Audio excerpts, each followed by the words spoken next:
Bonsoir à tous pour ce nouveau live.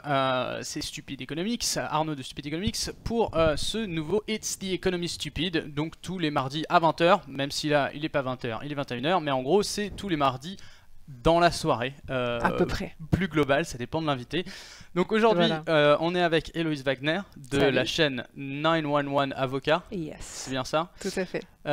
Et donc tu n'es pas seulement la gérante, comment dire, créatrice de cette chaîne, tu es aussi dans la vie Avocate. civile avocate, c'est Yes, ça. effectivement. Donc tu as ton cabinet. Ouais, j'ai créé mon propre cabinet qui est donc dédié à la création de façon générale et aux créateurs et tout spécifiquement tout ce qui est musique, vidéo web et audiovisuel. Et du coup, naturellement, la chaîne porte sur la vulgarisation juridique de tout ce qui a trait aux créateurs sur le web. Donc Très bien. on va dire le droit des vidéastes et le droit des vidéos online. Voilà, donc n'hésitez pas à partager ce live. On va parler pas mal du CNC parce que je ne sais pas si vous avez remarqué, mais on a publié une vidéo il y a quelques heures à peine. Une vidéo qui s'appelle CNC et puis en live à 21h plus un signe dollar après ou quelque chose comme ça. Et on explique que justement on a touché de l'argent du CNC, Stupid Economics, comme beaucoup d'autres Bravo. vidéastes. Et merci beaucoup, c'était très difficile à avoir. Et donc du coup on va en parler, comment ça fonctionne, et on va essayer de parler aussi un peu on va dire du futur de cette profession là qui est en train de naître, parce que c'est encore une fois oui, c'est pas totalement de l'économie, mais on y touche quand même. On y touche quand même pas mal. Mais dans cette émission-là, on va y aller détente. N'hésitez pas à poser vos questions, à partager ce direct, donc comme je te disais. Et puis, pour tous ceux qui le peuvent, n'hésitez pas non plus à soutenir financièrement Acropolis pour continuer cette émission. Et puis, toutes les autres émissions. Donc le live devrait se terminer, on va le faire durer 1 heure et demie, on va voir combien de temps le sujet vous intéresse. Et donc voilà, donc toi tu t'occupes du droit, donc Droit d'auteur, on va dire. propriété intellectuelle ou plus Plutôt d'auteur? droit d'auteur. Droit d'auteur et tout ce qui va autour. Donc droit des médias, droit à l'image, vie privée, etc.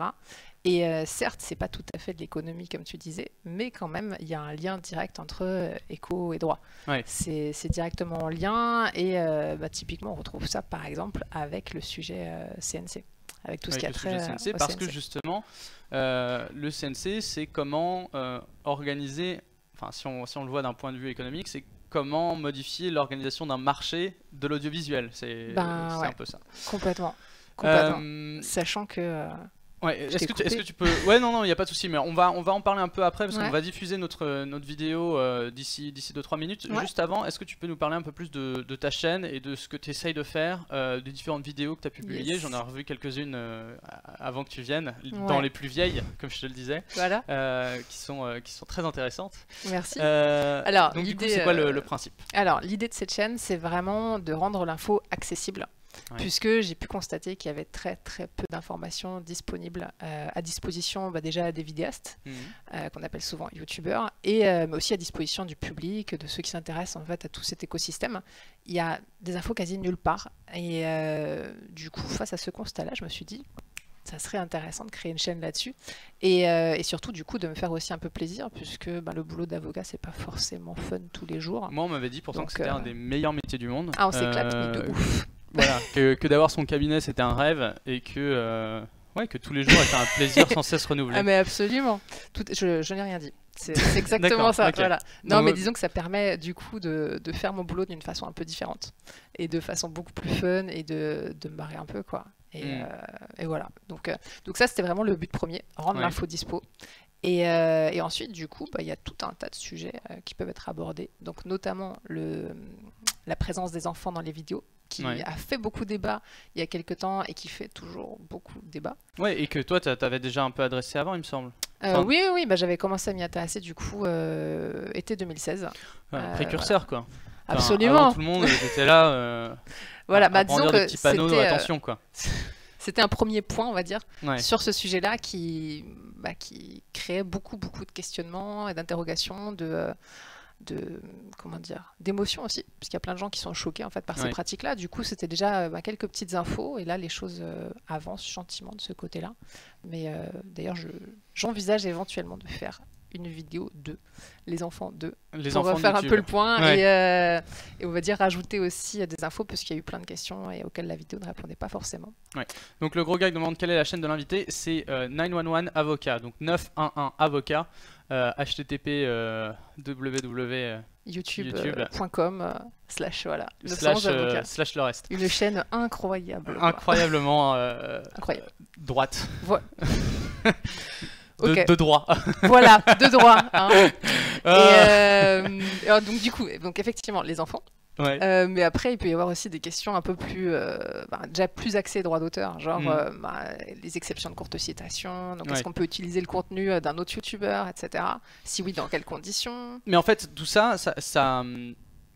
ça vient en fait du fait qu'à la base, il y a déjà des régulations, il y a déjà un règlement, un droit de ce qu'on peut faire et ne pas faire en vidéo. Quoi. Écoute, ça me fait très plaisir que tu dises ça. Puisque justement, très souvent, on pense à tort que sur Internet, on peut absolument tout faire et qu'en fait, il n'y a absolument aucune règle. Qu'en gros, c'est le vide total et que puisque c'est sur Internet, ça n'existe pas en fait. C'est pas matériel, donc on fait absolument ce qu'on veut. Et c'est complètement faux. Mais ça, il y a pas mal de gens qui l'ignorent encore. Donc c'est justement une des missions de la chaîne, c'est de vulgariser un peu ça pour qu'on se rende compte que non, le droit s'applique sur Internet, quoi.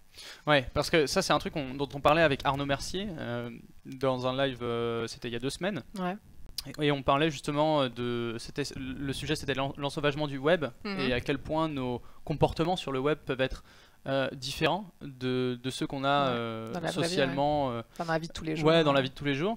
Et que ce que l'on voit, enfin ce que l'on peut percevoir aujourd'hui, c'est une convergence de voir que nos comportements en ligne se rapprochent peut-être petit à petit sur certains points en tout cas du comportement qu'on peut avoir dans d'autres domaines parce que y a de la régulation, il y a une manière de se comporter en ligne qui arrive et c'est des choses qu'on avait oubliées parce que à la base, c'est quoi le problème? C'est qu'il n'y avait pas du tout alors, je pense que le problème, c'est surtout que c'était quelque chose de nouveau il y a 20 ans et que du coup, c'était la porte ouverte finalement à un peu tous les débordements et à faire tout ce dont on avait envie de toutes les manières possibles. Ça peut être entendu dans tous les sens. Et que petit à petit, effectivement, il y a eu une régulation qui s'était mise en place spécifique et propre au web, notamment par exemple la responsabilité des hébergeurs, donc responsabilité de YouTube. C'était en 2001. Alors oui, en fait, il y avait la directive européenne, mais après on a eu, nous, la loi pour la confiance en l'économie numérique. Ça, il me semble que c'est en 2004, tu dis? Ouais. En France, la transposition en France en fait. Ok, je sais pas si c'est l'article, parce qu'on a fait un épisode de l'Apocalypse dans lequel on cite un article, je sais pas si c'est tiré de ça. Article 6 de la loi pour la confiance en l'économie numérique. C'est l'article sur la responsabilité des hébergeurs. Notamment. Oui, c'est ça, ok. Ah donc c'est même les articles qu'on cite non, alors, je tiens à dire que non, c'est absolument faux. Les avocats ne connaissent pas des codes par cœur, etc. Moi, c'est l'impression que tu donnes en tout cas, et j'espère que vous aurez bien tous cette impression chez vous. Absolument, voilà. Je connais tous les trucs. Tout. Merci Tavman pour ce compliment. Je suis très content de cet épisode aussi, qui m'a fait pas mal bosser sur ces sujets-là. Et quid de la neutralité du net? Ça, c'est un autre sujet qui n'a pas vraiment de rapport direct. Oui et non. Il y en a un peu, mais c'est tout un autre sujet. Enfin, c'est tout un autre, on va dire, corpus de connaissances à mobiliser. Et pour bosser sur ce sujet, qui je pense est intéressant, et je pense qu'on va pouvoir le traiter un de ces jours sur Stupid Remix, mais c'est qu'il faut bien bosser, quoi. Enfin, c'est pas le genre de truc sur lequel je vais aller avec mes petites connaissances aujourd'hui, quoi. Puis c'est aussi quelque chose qui, comme tu dis, qui est complètement différent de tout ce qui est droit d'auteur, etc., droit de la création. Et du coup, si on commence à se lancer là-dessus, on va faire au moins jusqu'à minuit 1h, quoi. Ouais. Voilà. Je sais pas si c'était trop le projet, mais... Non, effectivement. Surtout que Demandrel nous pose une question. C'est quoi le CNC? Au titre, je capte même pas le programme de ce soir. Alors ça c'est... Zut, ça c'est notre faute. On n'a pas expliqué. Le CNC, c'est le Centre National du Cinéma. Et de l'image animée. Et de l'image animée. Mais ça, ils l'ont pas mis dans le... Un peu pratique quand même. Hein. Ils l'ont pas mis dans le L'acronyme, ouais, voilà, c'est ça. D'accord. Et sinon, je vais juste répondre à Crip. Les pseudos comme ça, c'est vraiment pas évident. Crip 5 Piz. Que pensez-vous des problématiques de détection automatique des contenus sous droit d'auteur par les plateformes qui génèrent beaucoup de faux positifs sans record possible? Ça, on en avait parlé dans un live précédent avec une autre avocate dont on avait parlé et qui s'appelle comment? C'était les lois sur Internet arrivent ou quelque chose comme ça. Parce qu'en ce moment, il y a une régulation européenne qui arrive et qui va obliger, en fait, qui va rendre obligatoire l'utilisation de contenu, enfin d'outils algorithmiques. Ouais, de type Content ID, etc. Voilà, de type Content ID, pas seulement sur YouTube, parce que YouTube ils le font, mais là c'est un peu, c'est pas du bénévolat de YouTube, mais c'est de leur propre initiative. Ouais. En tout cas, l'inspiration est très claire. On parle bien d'outils de type Content ID. Mais là, ce serait de répliquer le Content ID sur tout type de plateforme similaire. Et d'en faire une obligation. Et d'en faire une obligation, simplement. Ouais. Alors après, voilà, réponse demain d'ailleurs, si je ne m'abuse. Hein. On en saura beaucoup plus demain. Ouais. C'est demain, ok. Il me semble. Parce que ouais, donc on en a pas mal parlé dans un live, et c'est vrai que ça pose des problèmes, et c'est des problèmes qui sont liés aussi à la professionnalisation de cette activité là, mais je pense qu'on va pouvoir y revenir. Justement, vu qu'on parlait de CNC, je pense qu'on peut commencer à diffuser la vidéo qu'on a sortie il y a quelques minutes, et comme ça on va pouvoir réagir dessus et vous expliquer un peu plus en détail ce dont on discute dans cette vidéo, ce qu'on évoque dans cette vidéo. Voilà. Demain, vous verrez sur notre vidéo un petit panneau.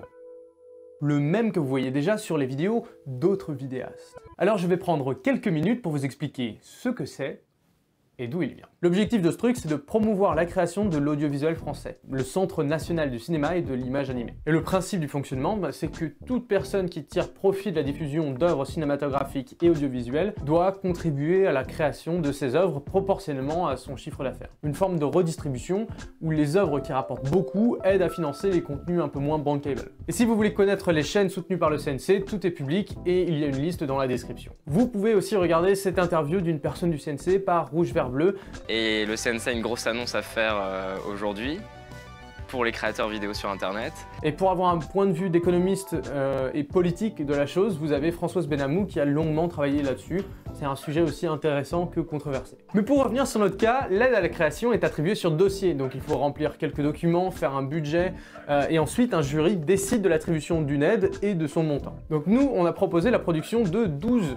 Je fais 2, mais c'est 12 vidéos en 6 mois, soit plus de 90 minutes de vidéos et 3 émissions en direct. Au final, on risque d'en faire beaucoup plus que ça, mais peu importe, le truc c'est qu'on a hâte de vous montrer ce qu'on a préparé. Et le CNC nous a accordé une aide à la chaîne de 36 000 € pour 6 mois, donc c'est vraiment une super nouvelle pour nous parce que jusqu'à maintenant c'était quand même un peu compliqué niveau thunes. Forcément ça va avoir un impact sur le prévisionnel qu'on a publié il y a quelques mois et qu'on a mis à jour régulièrement depuis, pour ceux qui ont suivi un peu ça. Et puis on continue dans la transparence, alors on va tout rentrer pour que vous puissiez voir simplement ce que ça donne sur le budget de Stupid Economics. Et puis si vous avez des questions à ce sujet, vous pouvez toujours venir les poser sur le Discord. Pour l'année 2017-2018, l'objectif de base c'était une rémunération de 500 € pour Valentin et moi chaque mois. Pour pouvoir faire un plein temps et juste ne plus avoir à travailler sur d'autres projets, au moins pendant un moment. Grâce au financement du CNC, on a pu voir sur notre prévisionnel qu'on est passé de moins 10 578 € et 31 centimes à moins 382 € et 57 centimes. C'est une estimation, mais c'est vraiment une super bonne nouvelle pour Stupid Economics. Donc grâce à la chaîne, on remplit presque cet objectif pour cette année et on va pouvoir aussi investir dans du matériel pour les futurs reportages et le reste des sommes servira à la réalisation des lives, à payer un musicien pour réaliser des musiques, à payer un graphiste pour quelques réalisations.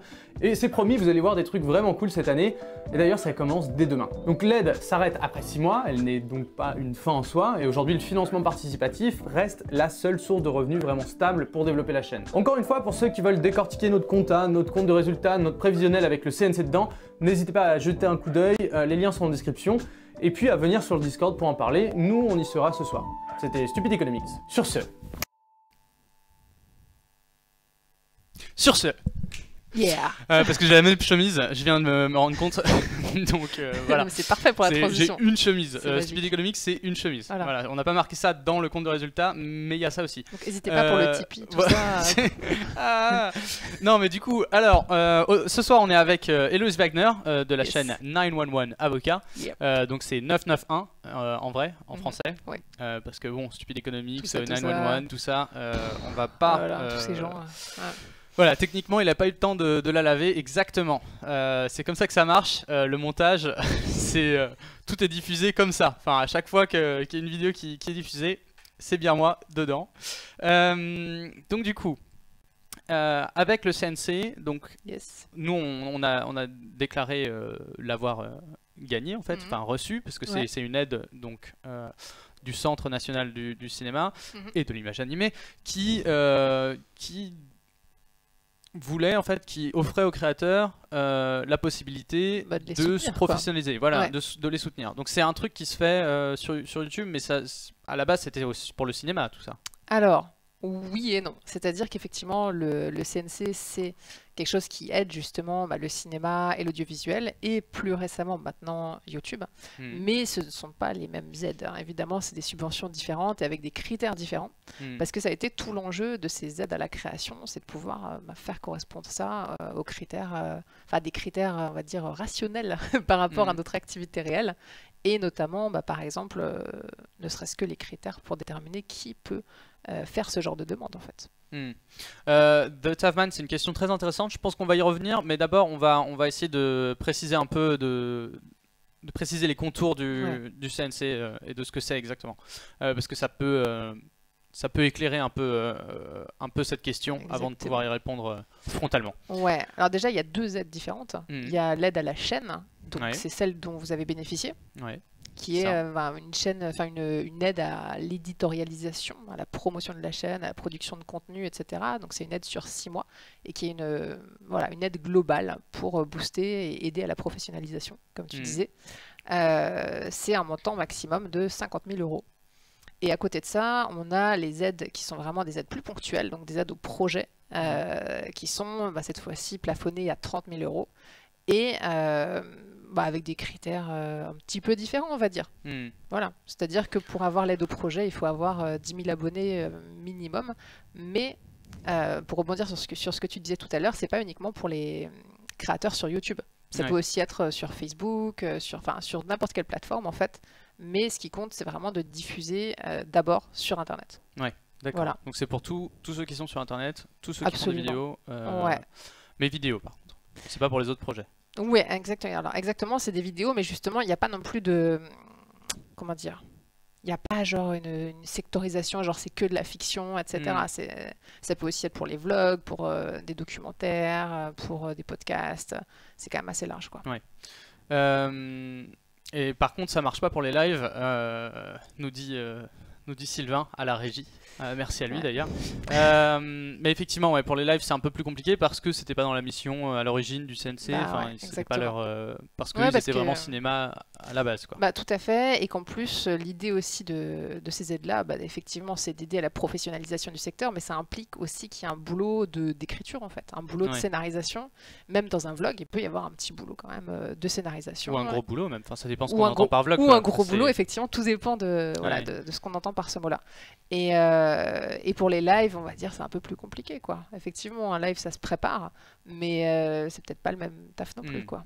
Et comment ça se passe donc sur les... Combien il y a eu de chaînes qui ont eu enfin, ces aides, en tout cas. On parle de combien? Parce qu'il me semble qu'il y a eu 2, 3 déjà alors, il y a eu effectivement plusieurs commissions qui se sont réunies. Il y en a eu déjà...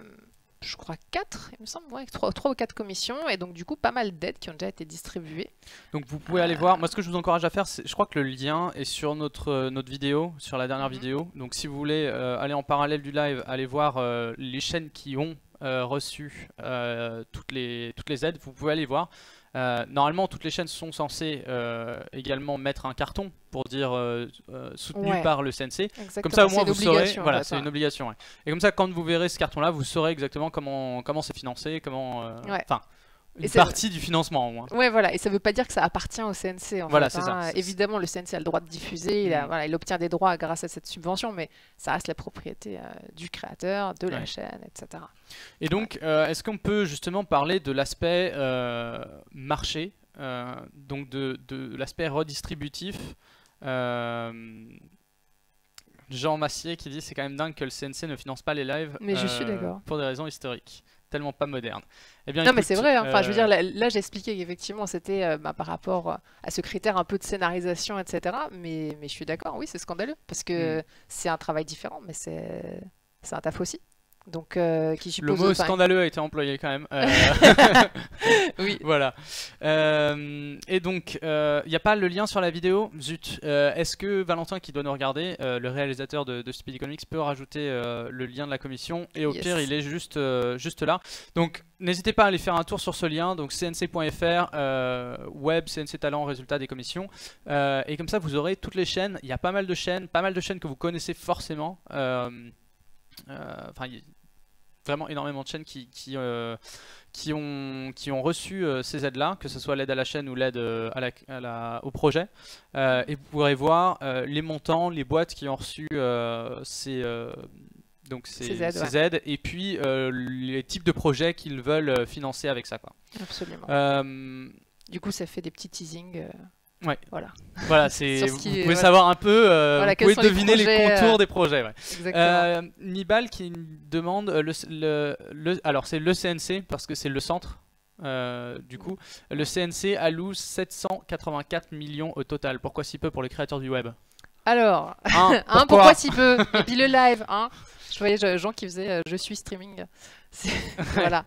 Alors c'est une énorme enveloppe, mais effectivement, il y en a aussi du coup pour le cinéma et pour l'audiovisuel qui historiquement ont des budgets plus conséquents que les nôtres de base. Et surtout le financement de ces aides-là, donc aide à la chaîne et aide à la création, ça provient d'une taxe, de ce qu'on a appelé la taxe YouTube, entre guillemets, à savoir du coup c'est un pourcentage en fait qui est ponctionné auprès de YouTube et des plateformes de façon générale, donc également Dailymotion par exemple, pour pouvoir financer. Donc YouTube ne verse pas 700... Parce que c'est séparé en fait, dans le CNC il y a une partie vraiment cinéma et une partie vraiment web, on va dire. Donc... Ouais, Et les mécanismes sont différents parce que là justement j'ai entendu des interventions de Françoise Benamou qui est une économiste et qui a beaucoup étudié le CNC et toutes ces choses-là. Et donc ce qu'elle dit, c'est qu'en fait c'est un mécanisme de redistribution, donc c'est de prendre aux succès commerciaux, aux films produits qui font un succès commercial pour financer des projets un peu plus confidentiels ou du moins de financer. C'est un peu difficile à financer. Plus difficile à financer et qui risque un peu plus, quoi. Ça va être des documentaires qui peuvent prendre pas mal de temps, ça peut être des films un peu étranges, pas forcément nuls, c'est pas forcément synonyme, mais c'est juste des choses qui prennent un peu plus de risques. Et donc voilà, c'est un mécanisme vraiment de redistribution. Donc non, les 800 millions viennent pas de nos impôts, ils viennent de taxes que l'on paye sur les tickets de cinéma, notamment et sur... Alors il y a les tickets de cinéma, il y a aussi les ventes de DVD, Blu-ray, etc. Il y a aussi les plateformes VOD maintenant qui donnent de l'argent. Enfin, c'est pas nos impôts directement. Voilà, donc tous ces gens-là vont payer sont taxés en fait par le CNC. Exactement. Qui va redistribuer ensuite. Mais du coup... Pour essayer justement d'avoir on va dire une culture assez variée. Voilà, c'est ça. Voilà. Et c'est donc ça aussi dont on parle quand on parle de la spécificité. Pardon, la spécificité française, ou je sais pas trop c'est quoi le terme, l'exception. Ouais, non, mais tout à fait, exception culturelle française, voilà, tout ça. C'est ça. Ouais. C'est en partie de cet aspect de redistribution en fait. Et, mais ça, par contre, c'est bien le CNC, on va dire historique, qui fonctionne comme ça. Voilà. Et à côté, maintenant, on a justement le truc YouTube qui fonctionne comme tu le disais, avec une taxe sur qui est prélevé chez YouTube et chez toutes les plateformes équivalentes et qui est reversé au CNC pour pouvoir ensuite être redistribué sous cette forme-là. Sachant que ça s'est ouvert concrètement depuis automne 2017. Donc c'est vraiment tout récent. Et c'est encore une période un peu de... Voilà, ça tâtonne un peu. C'est en train de se mettre en place gentiment. Comme je le disais, il y avait déjà eu 4 ou 5 commissions. Et on commence à voir en fait popper sur Internet déjà les premières vidéos avec ce logo CNC/talent. Et moi, je trouve ça super cool. Ouais. Vraiment, parce que ça aide, on va dire, à l'écosystème des vidéastes. Ok. Et donc du coup, on a bien différencié les deux choses. Qu'est-ce qu'il y a d'autre à en dire de cette chose-là? Et ces taxes du CNC s'appliquent sur tous les films vendus en France, même américains? A priori oui, en fait, puisque c'est sur toutes donc les tickets en fait. Voilà, c'est vraiment sur les tickets comment dire? Donc sur les tickets de cinéma. Donc et justement, c'est un peu le but en fait. Parce que le but c'était, à l'époque, il me semble qu'il y avait quand même un gros débat, c'était on voit que des films américains au cinéma, c'est un problème. Comment est-ce qu'on peut faire pour avoir une production française? Ouais. Il y a une partie de ça. L'idée effectivement c'était de pouvoir justement soutenir la création française et faire en sorte oui, que ce ne soit pas uniquement des films américains et qu'on puisse avoir une prod française en fait tout simplement. Ouais. Parce que c'est vrai que en termes de... C'était très bien résumé. Ouais. En termes de production, il y a très peu de pays qui ont une production de films. Enfin, il me semble que j'avais regardé ça il y a quelques temps déjà, mais j'ai pas envie de dire de bêtises. Mais il me semble que ouais, il y a eu.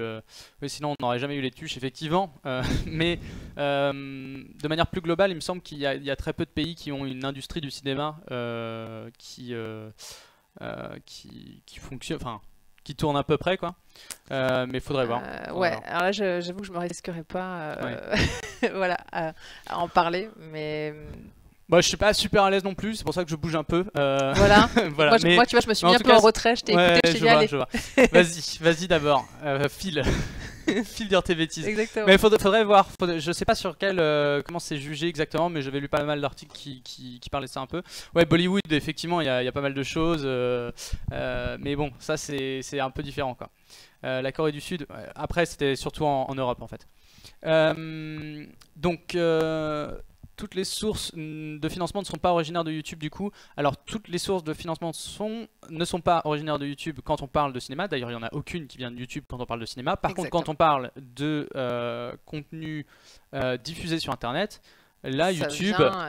essentiellement de YouTube, mais pas que. Il y a aussi Dailymotion. Alors cela étant, il me semble qu'il y a un plafonnement, je crois.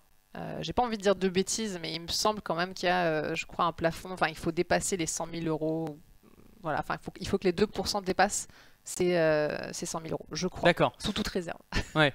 Donc en gros, ça veut dire que donc l'argent, elle est récupérée. C'est pas c'est le chiffre d'affaires de YouTube en France ou c'est oui, alors je crois. Truc des pubs.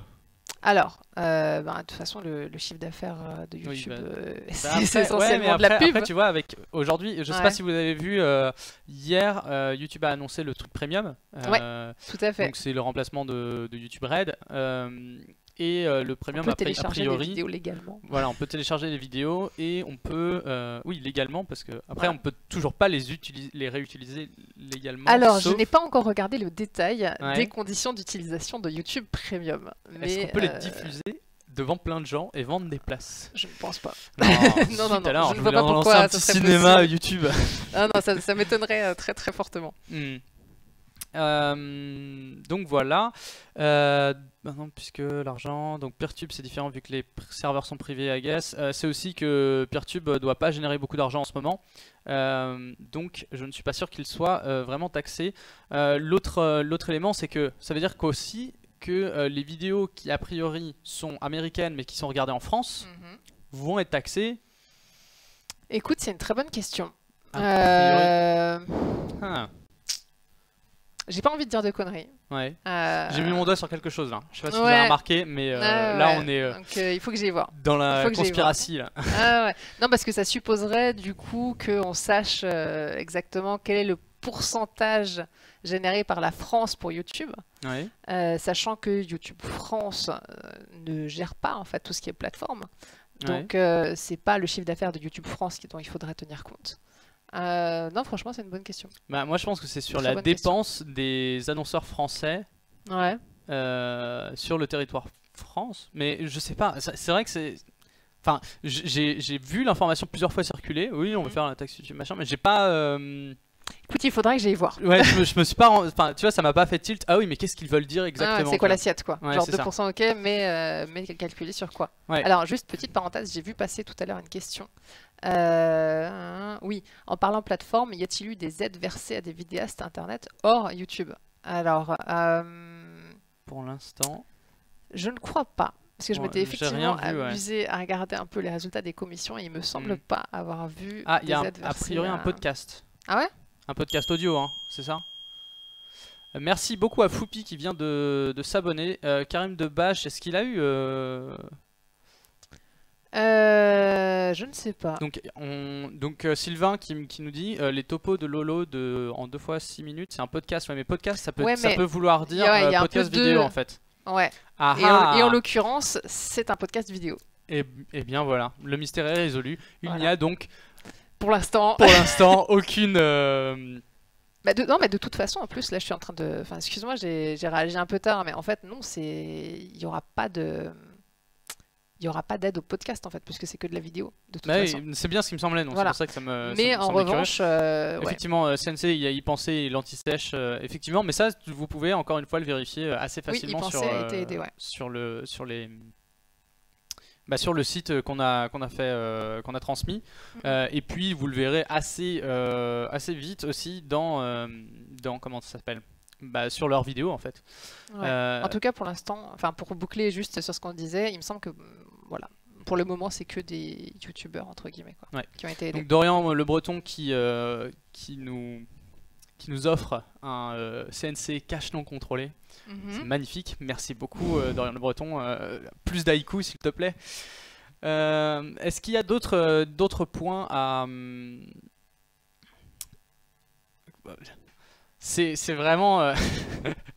Désolé, c'est juste Sylvain qui est en train de nous troller pendant qu'on est en train de faire le live. C'est dommage que les aides partent sur des vidéastes YouTube, ça va être un peu l'inverse de l'exception française côté plateforme. Je comprends pas exactement la question. Et Linguistica, le fil d'actu, ils ont pas eu le CNC, ils sont sur Facebook, ouais, mais ils sont aussi sur YouTube, pour le coup. Et je sais pas s'ils l'ont eu. Ouais, faudrait regarder. J'aurais dû prendre la liste sous les yeux. Comme Ouais, ça, ça on aurait pu mal. dire, Voilà. on aurait pu commenter, tracher un peu. Voilà, alors tout lui, ça. non, vraiment, je comprends Ouais, pas. oui, non, moi non plus. Ça alors- me choque pas. Ah, bah justement, on peut revenir sur la question. La question qui est de comment ça s'appelle et bonjour à Linguisticae d'ailleurs qui passe par là. La question c'était est-ce que je sais plus, attends, je vais la retrouver. C'était sur Norman et tout ça là. Est-ce qu'on trouve que la répartition est juste ou je sais pas trop quoi. Pour ça, je pense que c'est des. Alors, elle serait où cette question là? Je pense que c'était vers le début. C'était vers le début effectivement. Ouais, Tavman, c'était toi effectivement. Ouais, mais alors de Est-ce toute qu'on va la façon, retrouver il faut savoir J'ai envie de la que reposer. Voilà. Que pensez-vous de gars comme Cyprien ou Squeezie qui appartiennent tous deux à un géant Webedia qui touchent aussi les aides du CNC? Alors je sais pas exactement s'ils appartiennent eux, enfin je sais pas exactement leur contrat, tu vois, ça on sait pas. Et du coup la répartition en fait c'est un peu plus compliqué que ça, enfin on n'a pas à se c'est pas prononcer soumis à un niveau déjà. économique en fait, c'est Ouais, pas c'est ça. genre si tu gagnes tant et ben du coup on ne t'aide pas et tu te démerdes, c'est pas aussi simple que ça en fait, c'est vraiment des aides globales au projet ouais, qui jugent intéressant, travaillé, prometteur, etc. Et donc bah oui, une vidéo de Cyprien peut très bien être aidée. Oui, peu importe de ses moyens. Oui, autres, voilà, peu importe autres. s'il a la possibilité de l'autofinancer, on va Ouais. dire, c'est pas le critère. Et l'idée derrière aussi, c'est et Cyprien Lave ne reçoit rien. Il faisait partie du jury. Si il faisait partie du jury la première fois. Alors c'est intéressant, d'ailleurs. Je te Ouais. laisse terminer, excuse-moi, je t'ai coupé. Il faisait partie du jury effectivement, mais après il a demandé une aide la séance d'après et il l'a obtenu, il me semble. Donc voilà, mais Ouais. vas-y, continue. Et oui, alors ce que je voulais rajouter par rapport à ça, c'est que si vous demandez une aide et que vous faites partie à ce moment-là de la commission, je pense, si je ne m'abuse, que vous avez l'obligation de sortir. Donc soit de sortir lors de la délibération, enfin lorsque les autres membres de la commission en parlent, soit peut-être que vous n'êtes même pas convoqué du coup pour la commission dans laquelle Oui, le il dossier n'était est pas censé convoqué passer. a priori. Bien évidemment, Avideas qui a demandé une aide ne vote pas pour l'obtention de cette aide. Ouais. Logique quoi. Voilà, mais du coup, pour l'attribution, c'est bien un jury qui est composé. Les membres du jury sont même listés dans les. Ouais. Ah, c'est complètement transparent. Hein. Ouais, sur C'est les sur le CNC, sur le site. document, enfin sur le site qu'on vous a filé un peu avant. Donc vous pouvez voir assez facilement qui a jugé quoi. Voilà, si on peut mettre un petit rappel, c'est nickel. Le rappel du site est là. Qu'est-ce qu'il y a d'autre? Donc c'était la première commission, ok. Est-ce que c'est bien d'aider, mais il y a un retour d'investissement? Alors c'est quoi, qu'est-ce qu'on entend par retour d'investissement? Si tu peux préciser un peu, parce que l'idée en fait c'est pas vraiment d'avoir un retour sur investissement, c'est plus de se dire il y a une création aujourd'hui, un certain type de création en fait. Le marché est composé et fonctionne d'une telle manière sur YouTube ou sur les différentes plateformes. Il fonctionne d'une telle manière, il va privilégier tel ou tel contenu. En France, en fait, il y a un peu cette idée de...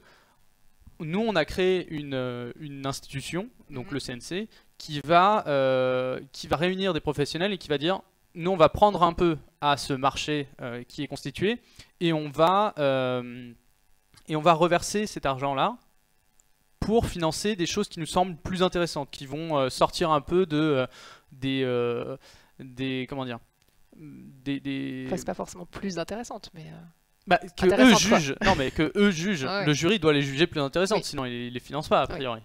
Donc il y a quand même une notion de comment dire, de valorisation d'un certain type de contenu qui ne serait pas de financer des trucs forcément qui marcheraient sans en fait. Ouais, tout à fait. Il y a un peu cette idée-là, même si après ils financent aussi des projets qui a priori ont l'air de marcher. Mais il y a quand même cette notion de prise de risque qui peut être difficile sur un marché assez, où il y a des formats qu'on sait qui fonctionnent d'une telle manière et qu'on sait ce qu'il faut faire en fait pour faire des vues quoi, et faire des vues et faire de l'argent. Il y a l'air d'avoir une bonne proportion, voire une disproportion comparée au YouTube Game actuel de femmes bénéficiaires. Je trouve ça bien, mais est-ce que c'est une volonté affichée? Je sais pas si c'est une volonté affichée. Ça serait intéressant de faire genre un petit calcul, on va dire, genre des petites Nibal, stats. si tu veux bien, si t'es chaud pour faire un petit calcul, n'hésite pas à nous mettre les stats. Après, je pense que étant donné les politiques actuelles, enfin tu vois les prises de conscience, on va dire, ça me semblerait pas, ça me semblerait pas incohérent. C'est pas déconnant. Mais parce que surtout, il y a un truc intéressant là-dessus, c'est que est-ce que le CSA a des règles là-dessus? Alors, oui, mais alors le CSA, c'est vaste question en fait. Par rapport, le rapport CSA YouTube n'est pas très clair pour l'instant. Mais je parle par rapport à la télévision. CNC télévision, ouais. Est-ce qu'il y a une quelconque institution qui dit bon, c'est bien beau la télé, mais nous on veut plus de, un espèce d'organisme de régulation de ce qui pourrait se passer quoi. Alors oui, alors le CSA veille à un certain nombre de règles, au respect d'un certain nombre de règles à la télévision et notamment justement aussi. Alors je sais pas exactement, je saurais pas te dire là précisément quels sont les points clés. À mon avis, il y a pas genre il faut tant de femmes représentées, etc. Mais par exemple, il ne faut pas dénigrer les femmes, par exemple. Voilà, ça c'est problématique. Les présenter comme étant le sexe faible ou que sais-je, ça va poser un problème au CSA, typiquement. Mais ça, du coup, il n'y a rien qui le fait pour YouTube. Non. Et il n'y a pas de règle non plus qui va... comment dire ? Il n'y a pas d'autorité de régulation en fait. Aucune YouTube. autorité de régulation. Non, alors après il y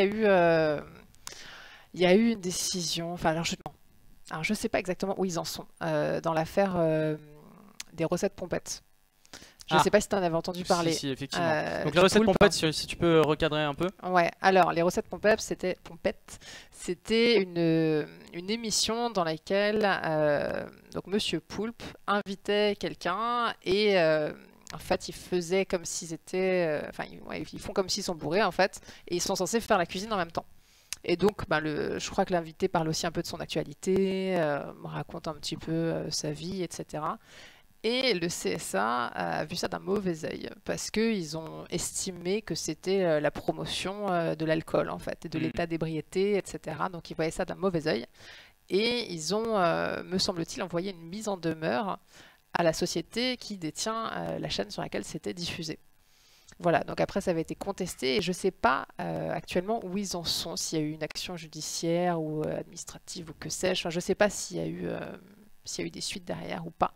Mais c'est un questionnement intéressant parce que pour l'instant le CSA essaye de forcer un peu la porte et les textes pour considérer que il a des choses à dire et que les chaînes YouTube sont censées respecter les mêmes règles que les chaînes de télé, mais c'est loin d'être acquis et pour moi, ça reste encore contestable. Enfin, bon, ça serait enfin, l'avenir nous le dira, mais on est dans les eaux troubles de qu'est-ce qu'on fait exactement. C'est pas si clair que ça. Ouais, je vois. Des questions intéressantes là de Yannick Dufil qui nous demande ça veut dire qu'un anti-vax qui fait des vidéos nocives sur Facebook pourrait y avoir le droit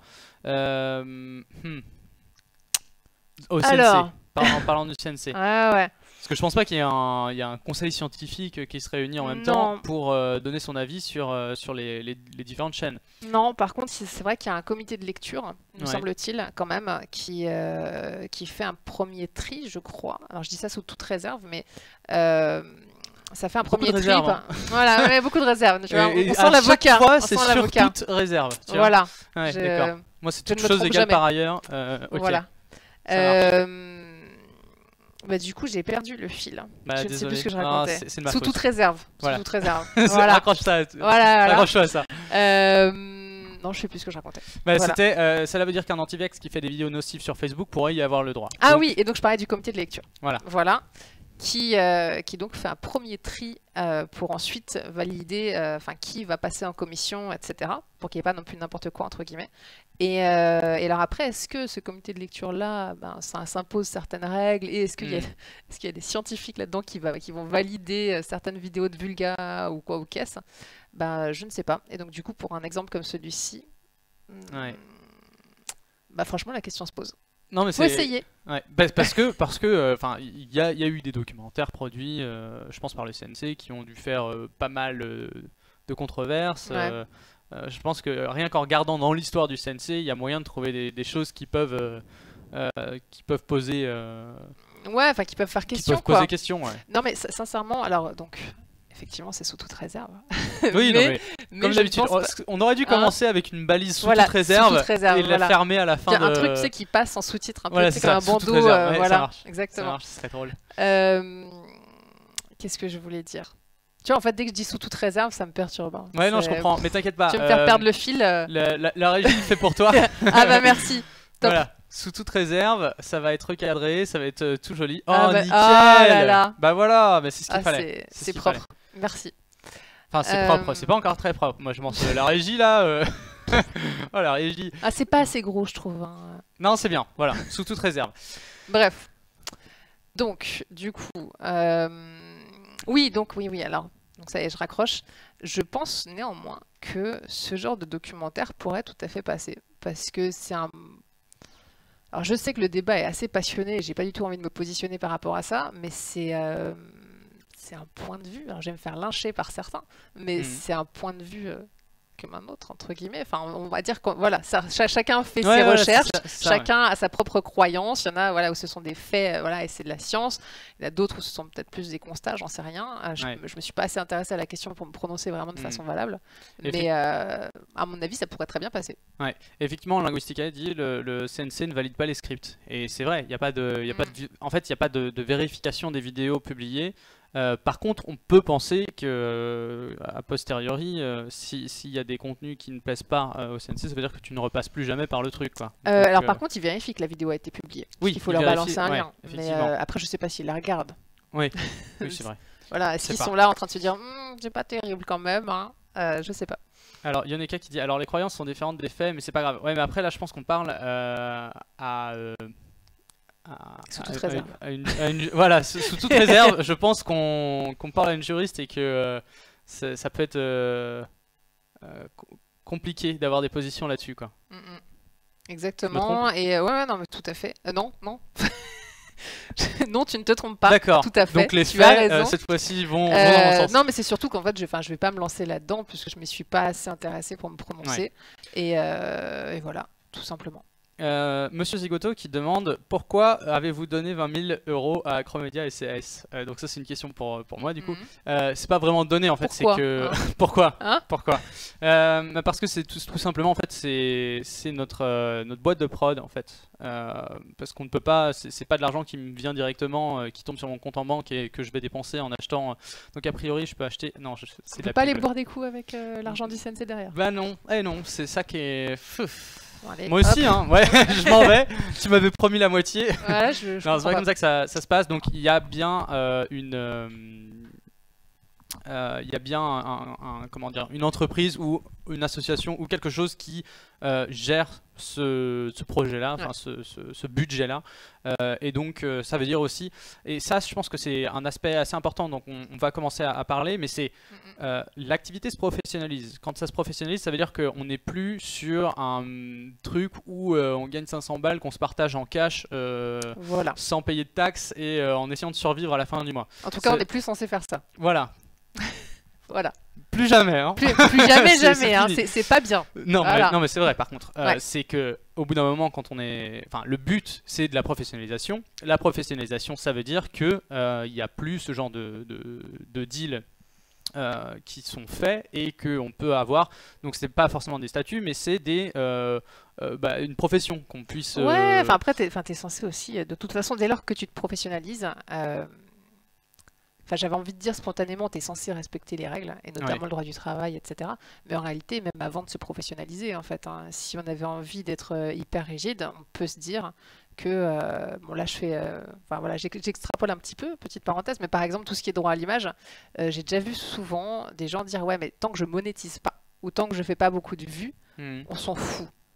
C'est absolument faux. C'est-à-dire que si tu Donc- fais une vidéo avec 20 vues et qui n'est pas monétisée, s'il y a une atteinte au droit à l'image, il y a une atteinte au droit à l'image. Ouais, mais après, par C'est- contre, il y a quand même une différence. Enfin, on peut imaginer En qu'il y a termes une de préjudice, différence c'est pas la même chose. en termes de par contre. préjudice. Ouais, ouais. Et donc et- d'indemnité aussi, ouais. enfin de dommages d'intérêt. Donc Ouais. en gros, c'est genre, si tu fais ta vidéo qui est, on va dire, qui est de toi, qui filme tes vacances et qui publie et que tu es totalement amateur, enfin, c'est pas du tout, ou alors que tu as un boulot à côté, mais c'est juste, voilà, tu fais ta petite vidéo pour parler, Ouais. je sais pas moi, de la SNCF et de, de la privatisation, je sais pas pourquoi, mais Sympa les c'est exemples. le truc qui me vient à l'esprit là, je sais pas pourquoi. Tu parles de ça sur tes vidéos de vacances? Bah, Ok. voilà. Et voilà. Donc ça c'est pas sur la chaîne, on en c'est apprend sur mes beaucoup vidéos des de trucs sur vacances. toi, Voilà, donc faut les trouver maintenant. Donc l'idée ouais c'est que ça à la rigueur c'est de l'amateur. Si tu fais une connerie ou de la diffamation ou des trucs comme ça peut te retomber dessus. Tout à Il fait. y a moins de risques et ça peut être quand même un peu moins grave quoi on va dire. Bah, on va dire que oui, effectivement, les dommages d'intérêt, Ouais. ça va être quand même proportionnel au préjudice subi. Donc là, on Mm. entre avec, enfin voilà, on commence à parler avec des gros mots et tout, mais bon, alors effectivement, ça sera pas la même chose. Mais en théorie, en tout cas, la responsabilité est la même. Par Voilà. contre, après, si tu as une chaîne à 1 million d'audience qui vient Ouais. à chaque fois que tu lances une vidéo, là, a priori, tu peux t'attendre à ce que la moindre petite faute, peut-être pas encore aujourd'hui, mais dans le futur, ça peut aller vite, quoi. Pardon, Non, mais en c'est fait, normal, je me suis c'est marré en normal. disant un truc.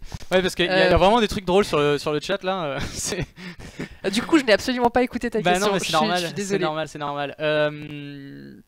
Donc du coup, ma question c'était que ouais, quelqu'un qui a une énorme audience, Ouais. qui publie quelque chose de, tu vois, sur le droit un peu borderline, on va dire, a priori, il peut très vite se faire tomber dessus. Peut-être pas encore aujourd'hui, mais plus la régulation avance, plus on peut imaginer, plus il y a de l'argent dans le système, plus on peut imaginer oui, que ça va aussi attirer, comment dire, enfin pas attirer les envies parce que non, j'ai pas du tout envie de parler de ça comme ça, mais c'est sûr que tu auras plus la motivation et l'énergie d'aller attaquer quelqu'un qui a fait 1 million de vues que quelqu'un qui en a fait 100. Parce que faire une action judiciaire, ça demande du temps, de l'argent, c'est chiant, c'est lourd émotionnellement. Ouais. Donc si ça a fait 100 vues, Oui, et puis il y a des trucs que tu peux difficilement ignorer. Enfin, quand on parle par exemple de cyberharcèlement, c'est typiquement ce genre de choses où on peut imaginer que très rapidement on va tomber avec des procès sur procès sur procès pour ces questions-là, parce qu'il y a un droit sur ces questions-là. Oui, alors après, tout ce qui est harcèlement, c'est encore une problématique différente. Parce que là, c'est vrai que dans notre discussion, je pensais plus droit à l'image, par exemple. Mais on va dire que tout ce qui est harcèlement, ça reste encore un peu complexe, au sens où quand il y a 6000 personnes qui se mettent à la fois en même temps sur quelqu'un, bah va attaquer 6000 personnes à la fois, quoi. Moi, je le fais dimanche. Genre N'importe easy. quoi. Facile. Moi aussi. Mais ouais, d'accord. Mais par contre, sur les problématiques de droit à l'image, qui aujourd'hui ne sont pas encore trop, parce que normalement le droit à l'image, donc quand on a commencé, enfin moi au début j'ai commencé YouTube tout seul en n'y connaissant rien au droit à l'image, à quoi que ce soit, et puis après Valentin qui avait une expérience de réalisateur m'a fait voir qu'il y avait des papiers en fait quand on fait passer des gens dans ses vidéos. Ouais. C'est pas obligatoire, mais c'est beaucoup mieux. Ouais, mais c'est que si tu fais passer, tu fais un micro-trottoir, tu filmes quelqu'un, il porte plainte pour non-respect au droit à l'image, ta vidéo tu dois la supprimer, il peut avoir... On va dire que c'est mieux que tu aies un papier pour pouvoir prouver qu'il avait dit oui, effectivement. Oui, voilà, c'est ça. Mais après, alors c'est un bon exemple, mais justement, en fait, c'est... Précisément, si tu fais un micro-trottoir, on va voir que quand même la personne est au courant qu'elle est filmée parce qu'a priori, elle va te répondre en face cam. Et on va présumer quand même que tu lui as dit voilà, quelle était l'utilisation principale. Donc, je pense que dans ce cas de figure-là, justement, il n'y aurait pas trop de soucis pour une diff sur une chaîne YouTube. Par contre, si derrière tu commences à faire des éditions Blu-ray, là, il faudra vraiment que tu prouves la façon dont elle t'a donné son autorisation, à savoir voilà, pour tel et tel truc, etc. Question sérieuse, les vidéos dites de réaction sur un film, des vidéos random, d'autres vidéos de youtubeurs sont-elles passibles du droit d'auteur, du droit à l'image? Alors, ça, tout ce qui est... ouais. Bah, non mais vas-y, prononce-toi. Non, mais c'est un gros sujet en ce moment, quoi. Ah mais complètement. Complètement, et tout ce qui est vidéo réaction, dans l'absolu, à moins qu'il y ait eu un accord avec le vidéaste qui a produit la vidéo de base, en fait, c'est pas légal. Voilà, donc vous arrêtez tous votre chaîne, arrêtez tout. Voilà, stop. À partir de là, vous arrêtez tout. On va fermer la moitié du game. Bah non, mais bon, les prisons sont pas assez grandes, quoi. C'est ça le problème. Voilà, à un moment donné. Pourquoi on parle de ça? Pourquoi je dis ça, moi? Question sérieuse. Est-ce qu'on a le droit de diffuser un article de journal, même pas payant, pendant un stream? Ça, justement, c'est une question que je me suis déjà posée. Que ce soit dans un stream ou même, moi, je sais que je le fais beaucoup dans mes vidéos, c'est de mettre plein d'articles. Je pense que oui. Mais là encore une fois, en fait, c'est toutes ces questions-là qui font partie de la professionnalisation dont on parlait des créateurs. C'est aussi de savoir... De se poser ces questions-là. De se poser ces questions-là. Et d'avoir les ressources... première étape, déjà. Voilà, non, c'est ça. Et c'est d'avoir les ressources pour y répondre. Parce que ça, c'est pas des questions auxquelles on peut répondre comme ça, a priori. Mais parce que c'est nouveau. Si, en réalité, on peut répondre. Moi, je pensais que quand tu disais c'était genre vidéaste, etc., en phase de professionnalisation. Mais en vrai, on peut répondre à ce genre de questions. Donc, je te répondrai après. D'accord. C'est des questions auxquelles on ne peut pas répondre. Voilà. Voilà, et toi, tu vas rien... Non, tu ne peux rien dire. Non, mais c'est quoi, du coup, la réponse? Enfin, tu sais si j'ai le droit d'utiliser un article? Spontanément, moi, j'aurais tendance à te dire que non, en fait. Ah ouais? Ouais. Moi, j'aurais eu tendance à dire que oui. Donc, tu vois, c'est pour ça qu'on n'a pas la réponse. Non, mais alors... On pourra en discuter, mais si tu diffuses vraiment un article tel quel dans son intégralité, un article a priori est soumis au droit d'auteur. Je dis a priori parce qu'en fait, dès qu'il y a un contentieux, donc en gros dès qu'il y a un procès, c'est à l'auteur de venir prouver que c'était couvert par le droit d'auteur. Voilà, c'est pour ça que je dis a priori. Mais donc, normalement, non, t'es pas censé pouvoir le diffuser comme ça. Et un extrait... Je t'avais dit que je voulais te le dire après. Ouais. Non, mais c'est intéressant, comme ça maintenant je suis au courant. Les gens qui vont porter plainte vont savoir que j'étais au courant. Je ne savais pas, aucun avocat m'a prévenu. Voilà, c'est ça. Je suis pas encore assez professionnel, m'attaquez pas tout de suite. Maintenant je sais, donc les portes sont ouvertes, venez m'attaquer. Come on. Ça me fera du boulot. Voilà, venez. Ce sera bien. Je pense que c'est mon avocate maintenant. Allez. Ensuite. Donc Nibal, je voulais poser ta question, mais j'ai bien fait de la lire avant. Est-ce que vous avez d'autres questions? Le contenu appartient à celui qui publie de Tavman, c'est quelque chose comme ça. J'ai pas trop compris la question. Il y a pas mal de questions YouTube. Ah, je vais regarder les questions YouTube alors.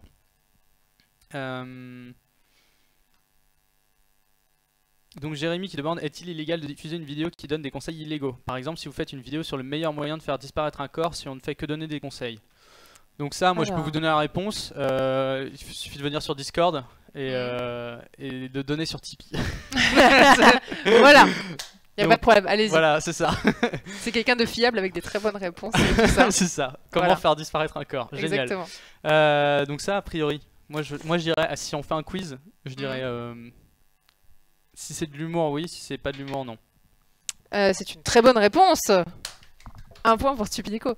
Oui, oui, oui. Effectivement, en plus, de toute façon, si vous allez voir le règlement YouTube, alors ça ne sera pas indiqué, vous n'avez pas le droit de diffuser des vidéos informant des méthodes pour faire disparaître un corps, mais voilà, ce ne sera pas aussi précis que ça, mais voilà, vous verrez entre les lignes que effectivement, ce genre de contenu-là est interdit, en tout état de cause. Ok. Trickbox qui demande, as-tu pensé à utiliser Captain Fake pour les rediffs YouTube pour checker les interviews? On y pense, on est en discussion, on va voir comment ça se fait. Mais on arrive tout simplement en fin de saison parce que c'est fini le 15 juillet, enfin le dernier mardi de la mi-juillet.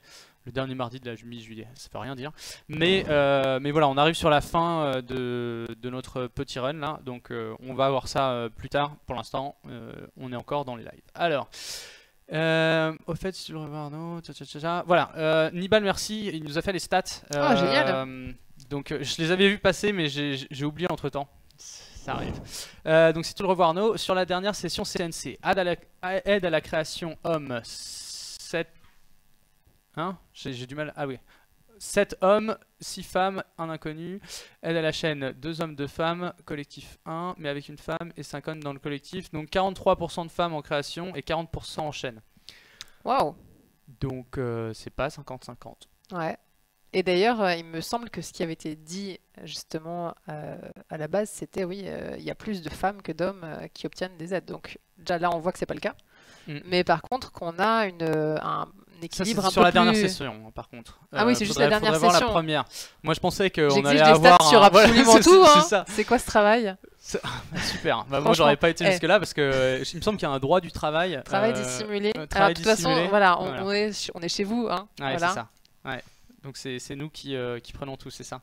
On parle beaucoup de ce qu'on a le droit de faire ou de pas faire sur YouTube et autres, mais comment faire respecter le droit sur une plateforme US? Ça, justement, c'est tous les...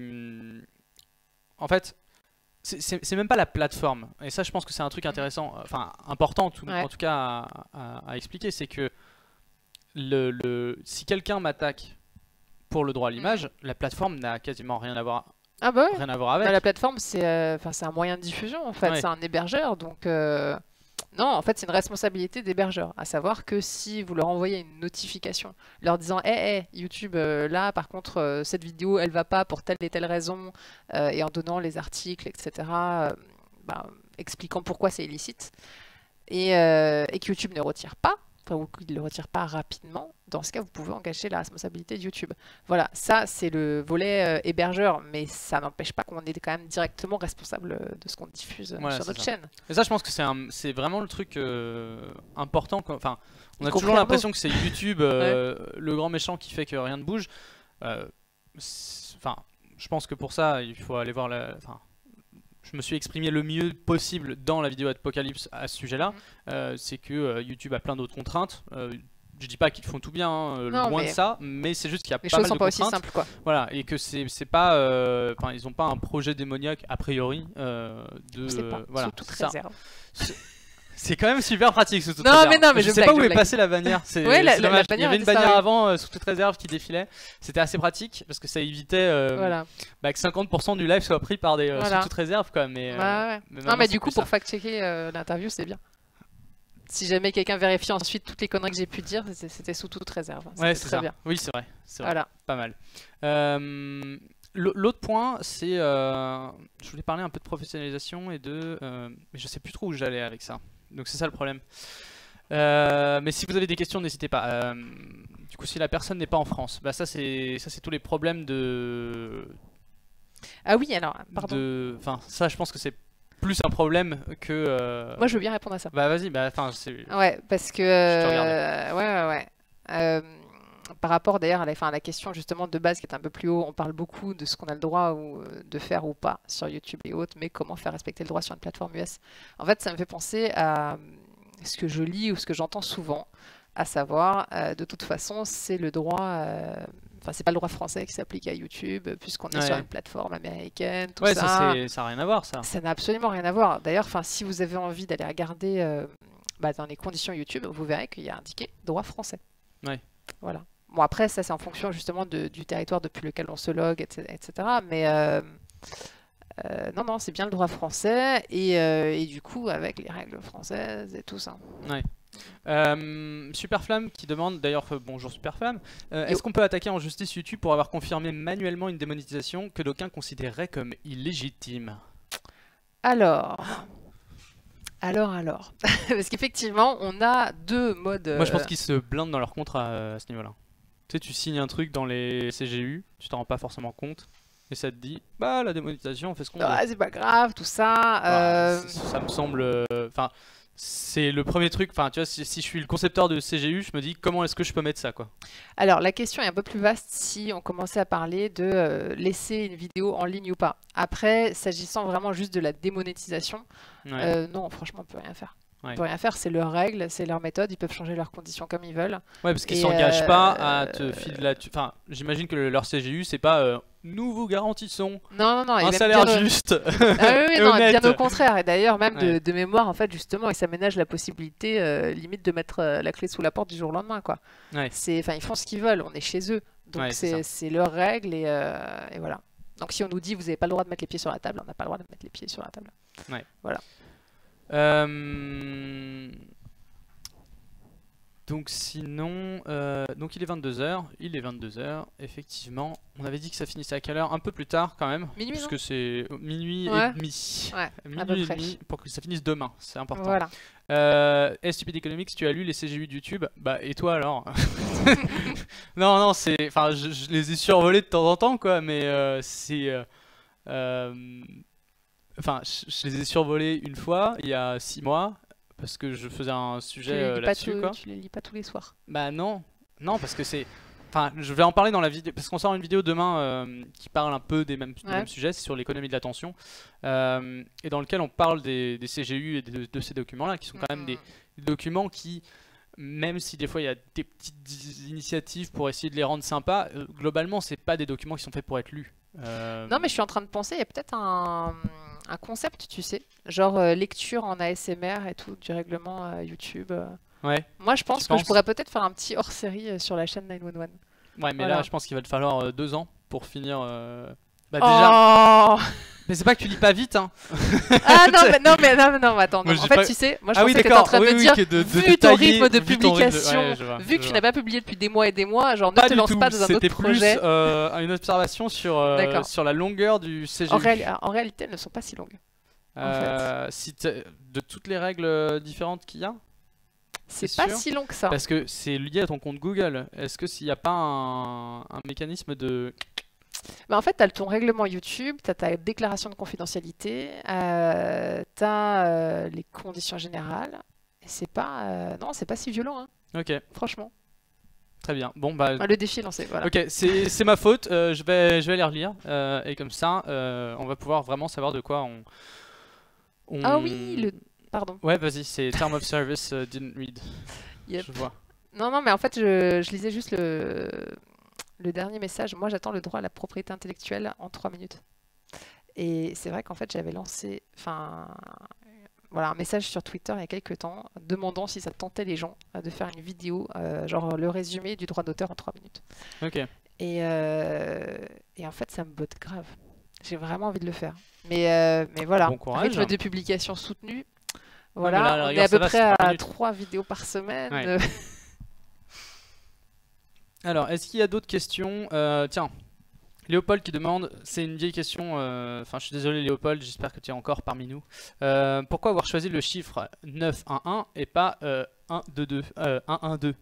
Bah 112. Ça aurait été moins ridicule en fait, du coup. De quoi? 112 avocats? Bah ouais, parce que du coup c'est vrai que ça... Parce que 112... Je m'abuse. Et du coup, ouais, ça aurait été moins fun en fait. Moi, je trouvais qu'il y avait un côté assez ridicule et drôle du coup de mêler l'anglais et l'anglais et l'américain.